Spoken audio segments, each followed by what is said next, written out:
Hello friends, welcome to Bright Words academy.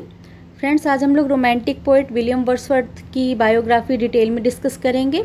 इसके पहले हमने जॉन कीट्स की बायोग्राफी एंड उनके मेजर वर्क्स को डिस्कस किया है, जो कि हमारे चैनल में अपलोड हैं उनके वीडियोस, तो आप चाहे देख सकते हैं, जिसका लिंक हम डिस्क्रिप्शन बॉक्स में दे देंगे। फ्रेंड्स, ये विलियम वर्ड्सवर्थ हैं, ये हमारे टीजीटी पीजीटी दोनों के ही सिलेबस में हैं, ये दोनों में ही कवर हो जाएंगे। आज हम लोग इनकी बायोग्राफी डिटेल में उन्हें ईयर वाइज लाइफ के इम्पॉर्टेंट फैक्ट्स को डिटेल में डिस्कस करेंगे। सो फ्रेंड्स, इसी तरह के वीडियोस को देखने के लिए हमारे चैनल को सब्सक्राइब करिए एंड वीडियोस को ज़्यादा से ज़्यादा लाइक एंड शेयर करिए, चैनल को सपोर्ट करिए एंड चैनल को सब्सक्राइब करिए। नोटिफिकेशन बेल को प्रेस करना ना भूलें, जिससे हमारा नोटिफिकेशन आप तक पहुँच सके। चलिए, now come to the lecture.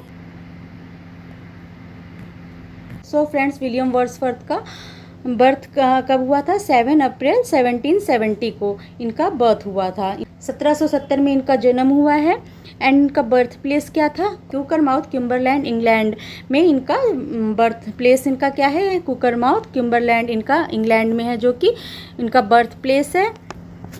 इनके फादर का नाम था जॉन वर्ड्सवर्थ एंड इनकी मदर का नाम था Ann Cookson. He was 5 brother and sisters, वो 5 भाई बहन थे and he is second number child. वो 5 भाई बहन थे और ये सेकेंड नंबर के चाइल्ड थे, अपने माता पिता के सेकेंड नंबर के चाइल्ड थे। इनके सिबलिंग्स का नाम आइए देख लेते हैं क्या है। इनके सिबलिंग्स कौन थे? रिचर्ड वर्ड्सवर्थ, विलियम वर्ड्सवर्थ, ये सेकेंड नंबर के थे William Wordsworth, Dorothy Wordsworth, John Wordsworth and Christopher Wordsworth. ये इनके भाई बहनों का नाम हो गया, जिनसे कि ये डोरोथी वर्ड्सवर्थ से काफ़ी क्लोज थे। इन लोग की बॉन्डिंग भाई बहन की बहुत अच्छी थी। 5 ब्रदर एंड सिस्टर्स थे एंड विलियम वर्ड्सवर्थ आपके सेकेंड नंबर के चाइल्ड थे अपने पेरेंट्स के। चलिए आगे देखते हैं। His mother died when he was 8 years old in 1778। 1778 में जब ये ओनली 8 ईयर्स के थे, तभी इनकी जो मदर थी उनकी मृत्यु हो गई। After his mother's death his father sent him to a grammar school in 1779 at Hawkshead grammar school. जब इनकी मदर की डेथ हो गई, तब इसके बाद इनके पिता ने इनको ग्रामर स्कूल 1779 में हॉकशेड ग्रामर स्कूल में भेज दिया इनको। कब? 1779 में।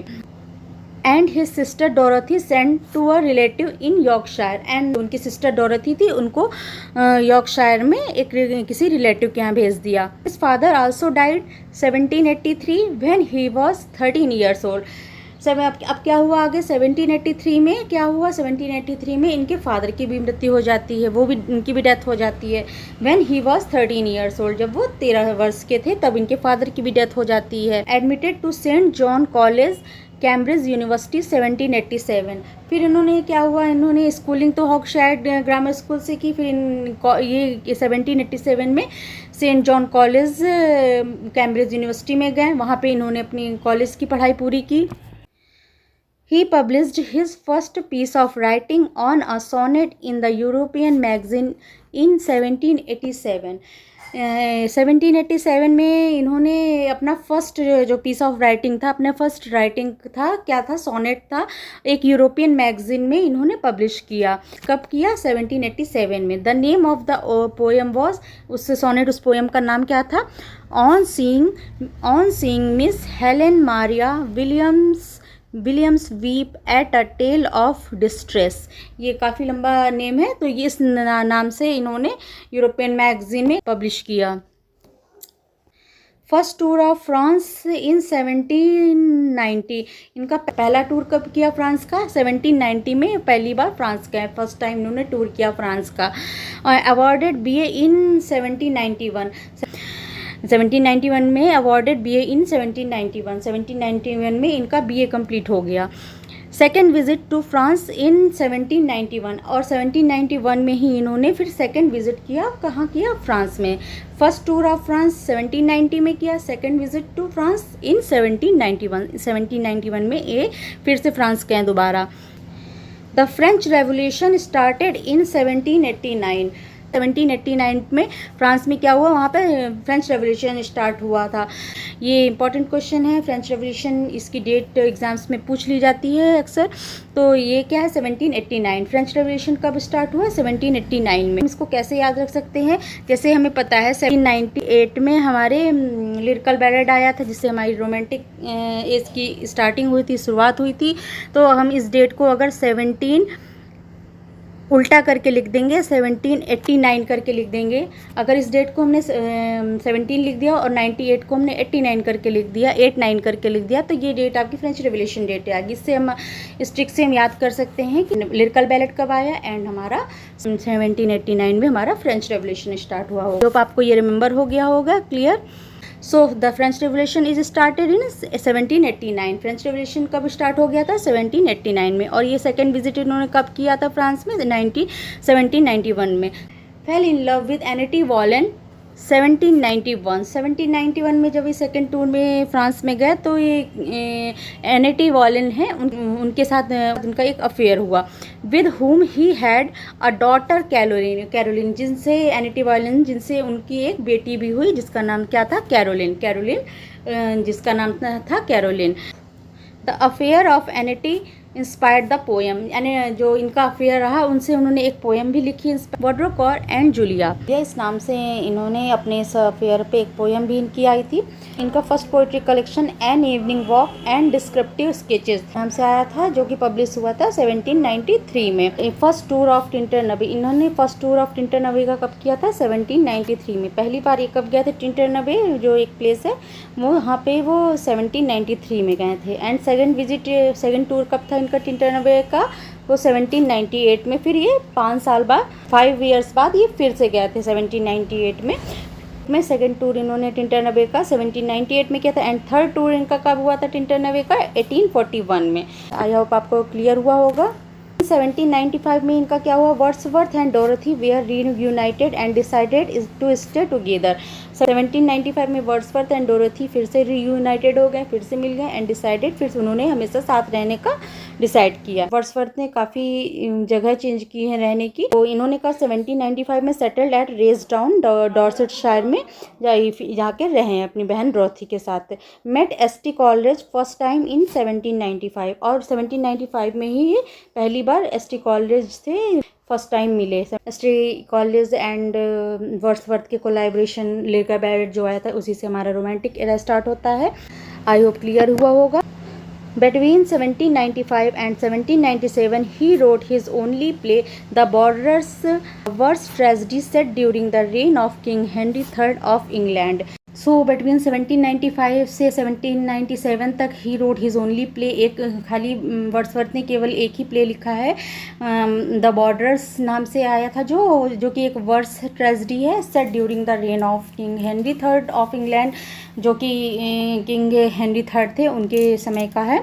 ये उन लोगों ने खाली एक ही प्ले बॉर्डर नाम से लिखा था। 1795 से 1797 के बीच में उन्होंने बॉर्डर्स वर्क लिखा, वो जो कि एक वर्स ट्रेजिडी था, and during the rain of king Henry third of England, जो किंग इंग्लैंड के किंग हेनरी थर्ड थे उनके समय का था। ओनली उन्होंने एक ही प्ले लिखा है द बॉर्डर्स नाम से। Wordsworth was a major English romantic poet with St. Coleridge helped to launch the romantic age in English literature with this joint publication of lyrical ballad in 1798। Wordsworth है as a major English romantic poet, Wordsworth ने ही romantic era को start किया था। Wordsworth and ST college का जो lyrical ballad के दोनों का आया था साथ में, जॉइंट पब्लिकेशन था, वो लिरिकल बैलेड नाम से जो आया था 1798 में जो कि आया था, वहीं से हमारे रोमांटिक एज की स्टार्टिंग होती है। It mark the beginning of the romantic movement, यहीं से हमारे रोमांटिक एज की स्टार्ट होता है, यहीं से शुरुआत होता है हमारे रोमांटिक एरा का। Second edition of lyrical ballad in 1800 at preface, and first edition तो इनका 1798 में लिरिकल बैलेड आया, फिर इनका सेकेंड एडिशन कब आया 1800 में इनका सेकेंड एडिशन आया। फर्स्ट एडिशन में इन्होंने कोई प्रीफेस नहीं दिया था, बट सेकंड एडिशन में इन्होंने इसमें एक प्रीफेस ऐड किया। प्रीफेस क्या होता है? प्रीफेस से हमें राइटर की थिंकिंग के बारे में पता चलता है, वो अपनी इंटेंशन को बताता है, ये वर्क किस बारे में है ये बताता है। फर्स्ट एडिशन में इनका कोई प्रीफेस नहीं था, तो सेकंड एडिशन में प्रीफेस डाला। सो फ्रेंड्स, पहले पोइट ये प्रीफेस क्यों डाला इन्होंने, ये भी आइए समझ लेते इसी जगह। पहले पोइट्स जो वर्ड्सवर्थ में पहले जो पोइट लिखते थे तो वो बहुत रिच वोकेबलरी का यूज़ करते थे, हार्ड पोइट्री होती थी जो कॉमन मैन आम इंसान नहीं पढ़ सकते थे।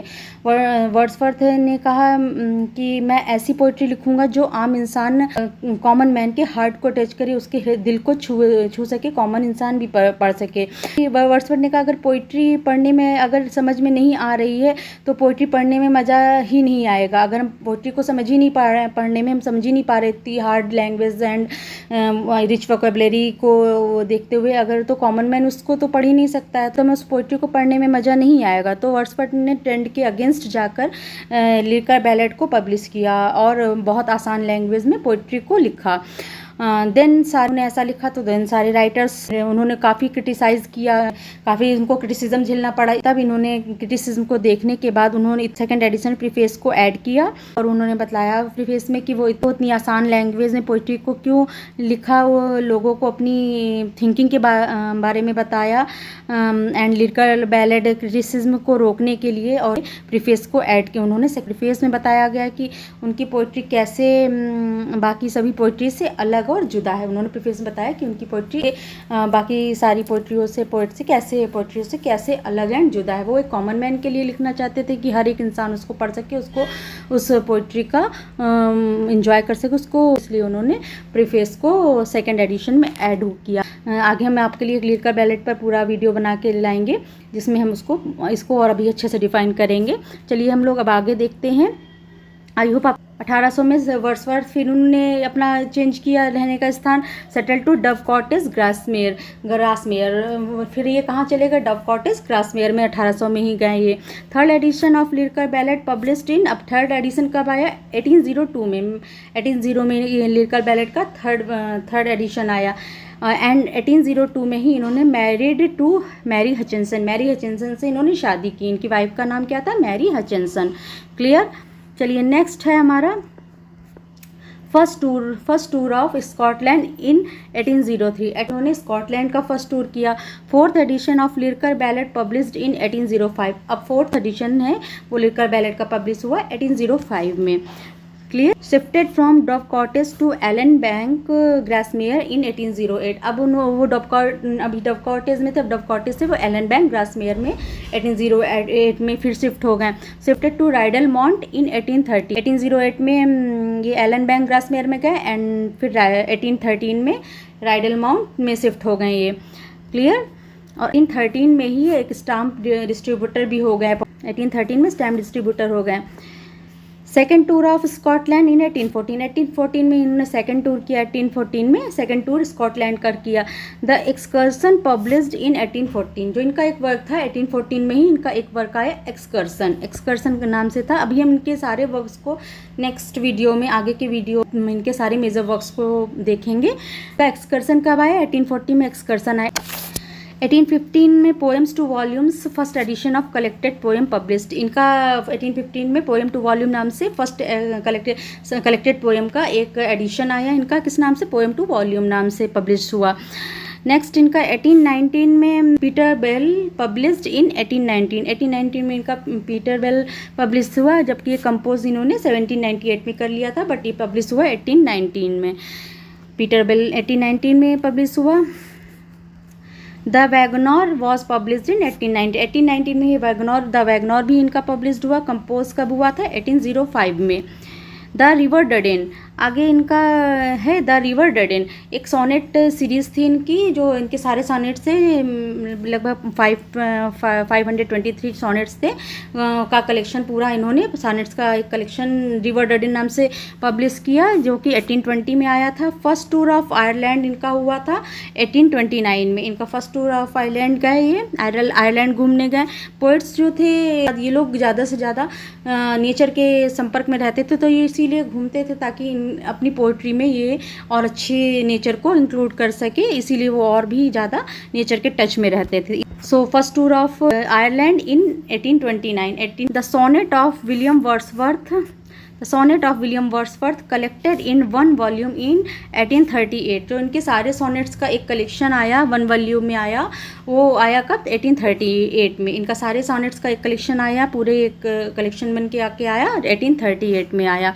पोइट लैरियोट 1843 में वर्ड्सवर्थ बिकेम पोइट लॉरेट।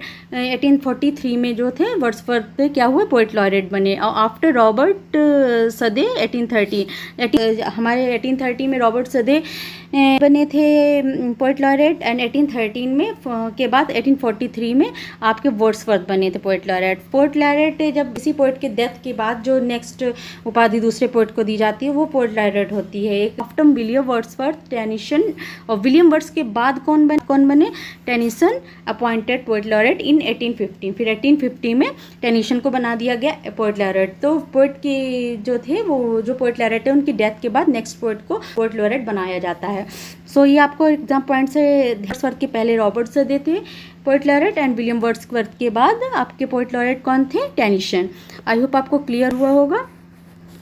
अब देखिए इनकी डेथ कब हुई थी? अप्रैल 23 1815 23 अप्रैल में 1850 को इनकी डेथ हुई थी एट द एज ऑफ 80, जब वो 80 वर्ष के थे। डाइड ऑफ प्लूरसी नाम की एक बीमारी थी जिसमें कहते हैं शायद फेफड़ों में पानी वगैरह भर जाता है। प्लूरसी नाम की बीमारी से वो 80 साल की उम्र में 23 अप्रैल 1850 को उनकी डेथ हो गई। Was buried at saint Oswald church, और उनको कहाँ पे बरीड किया गया? ओसवाल्ड चर्च, ग्रासमेयर चर्चयार्ड में इनको वहाँ पर बरीड किया गया। 1850, अब देखिए 1850 में इनकी डेथ हुई थी, और 1850 में ही इनका मास्टरपीस इनका वर्क था 1850 में ही, द प्रेल्यूड पब्लिश्ड पॉस्टमसली क्या हो गया? जब राइटर की डेथ हो जाती है उसके बाद उसकी रचना को पब्लिश करना पॉस्टमसली कहलाता है, मतलब after the death of poet और राइटर। प्रेल्यूड पब्लिश कब हुआ? 1850 को पब्लिश हुआ जब उनकी डेथ हो गई। उसी ईयर में 1850 में पॉस्टमसली द प्रेल्यूड को पब्लिश कराया गया। The prelude his autobiographical poem considered to be his masterpiece, उनकी ऑटोबायोग्राफिकल पोएम है जिसको हम लोग उनकी मास्टरपीस कहते हैं। तो आई होप आपको ये क्लियर हुआ होगा। Wordsworth, Coleridge and Southey came to be know as the lake poet. ये भी आपका एक क्वेश्चन एग्जाम पॉइंट से इंपॉर्टेंट है। लेक पोइट में आपके Wordsworth, Coleridge and Southey came to be known as the lake poet, ये लेक पोइट के नाम से जाने जाते हैं। सो फ्रेंड्स, आज हमने ये विलियम वर्ड्सवर्थ की बायोग्राफी देखी उनकी। सो आई होप आपको ये अच्छे से आपको क्लियर हुए होंगे, आपको अच्छे से समझ में आए होंगे। सो हम इसके नेक्स्ट वीडियो में आपके लिए इनके इंपॉर्टेंट वर्क्स को लेके आएंगे। अगर आपको ये क्लास अच्छी लगी हो, आपको वीडियोस अच्छा लगा तो हमारे चैनल को सब्सक्राइब करिए एंड वीडियोस को ज़्यादा से ज़्यादा लाइक एंड शेयर करिए। कोई भी क्वेरीज हो तो कमेंट सेक्शन में बता सकते हैं। हमारे चैनल को सब्सक्राइब करिए एंड वीडियोस को लाइक एंड शेयर करिए। चलिए फिर मिलते हैं फ्रेंड्स न्यू लेक्चर में। Thanks for watching. Thank you.